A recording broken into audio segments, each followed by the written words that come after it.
বিসমিল্লাহির রহমানির রহিম। আসসালামু আলাইকুম ওয়া রাহমাতুল্লাহি ওয়া বারাকাতুহু। সম্মানিত সুপ্রিয় দর্শক, আজকে প্রেমিক ও প্রেমিকা বশীকরণ যে নকশাটি নিয়ে উপস্থিত হলাম সেটি হলো কবুতর চালান প্রেমিক ও প্রেমিকা বশীকরণ নকশা। অর্থাৎ হলো কবুতর চালানের নকশার সম্বন্ধে আপনার ধারণা আছে কিনা আমি জানি না, তবে প্রেমিক ও প্রেমিকার ব্যাপারে যখন আপনি যে কোনো একটা কবুতর চালান দিবেন তখন যে কোনো প্রেমিক বা প্রেমিকা আপনার মহব্বতে অস্থির হয়ে যাবে। আপনি যা বলবেন তাই শুনবে, আপনার কথা উঠবে, আপনার কথা বসবে, আপনি যেটা বলবেন সেটাই শুনবে। কারণ প্রেমিক ও প্রেমিকা বশীকরণ নকশাগুলো কোনো সাধারণ নকশা বা সাধারণ জিনিস না। এগুলা দিয়ে কাজ করলে সাথে সাথে কাজ হয়ে যায়।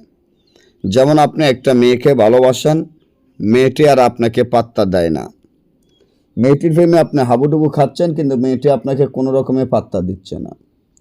বা আপনি একটা ছেলেকে ভালোবাসেন, ছেলেটি আপনাকে পাত্তা দিচ্ছে না, ছেলেটি অনেক স্মার্ট কিন্তু ছেলেটির প্রেমে আপনি অস্থির বা দেওয়ানা বা পাগল। এখন আপনি কি করবেন, কি করণীয়, কি করলে ওই ছেলেটি আপনার মহব্বতে পাগল হয়ে যাবে বা আপনার কাছে ছুটে আসতে বাধ্য হবে? তখনই দেখা যায় আপনারা অনেক জায়গায় দূরে যান, অনেক কবিরাজের দ্বারে যান, অনেক কবিরাজের কাছে টাকাও উড়ান, কিন্তু কাজ সফলতা করতে পারেন নাই। আজকে আমি যে নকশাটি আশা করি নকশার মাধ্যমে আপনি কবুতর চালান দিবেন, যে কোনো প্রেমিক প্রেমিকা আপনার বশীকরণ হয়ে আপনার কাছে ছুটে আসতে বাধ্য হবে।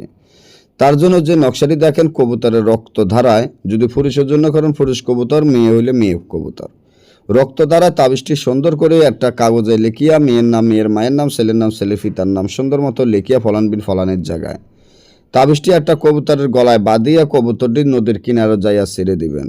সাথে সাথে ওই প্রেমিক বা প্রেমিকা আপনার মহব্বতে পাগলে আপনার কাছে ছুটে আসবে ইনশাআল্লাহ। আল্লাহ তাআলাকে স্মরণ করবেন, কাজ হয়ে যাবে। না বুঝলে বা আমাদের থেকে কাজ করালে স্ক্রিনে দেওয়া নম্বরে যোগাযোগ করবেন। ভালো থাকবেন।